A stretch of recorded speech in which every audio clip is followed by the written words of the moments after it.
La ninna nanna di questa sera è Ninna nanna dei sogni di Gianmaria Testa.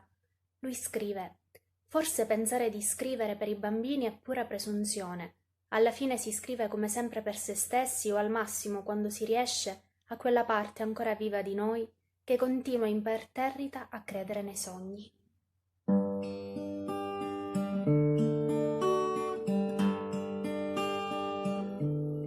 Per te che adesso non vuoi dormire, ti voglio dire una cosa che so.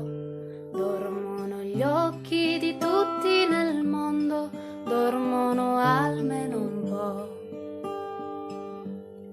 Dormono i galli fino al mattino, dorme il tacchino che non sa cantar, dorme la pulce, dorme il pinguino sulla banchisa polar. Dormono i ghiri da tutta una vita, dormono gli orsi d'inverno però, dorme anche il grillo con la formica, dormono i pesci nel po'.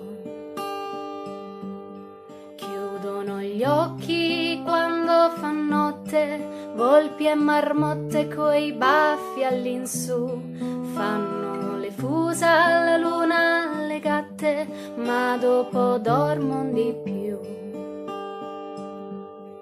E se tu dormi potrai vedere la meraviglia che ancora non sai, la vede soltanto chi dorme davvero, soltanto i sogni non dormono mai, la vede soltanto chi dorme davvero, soltanto i sogni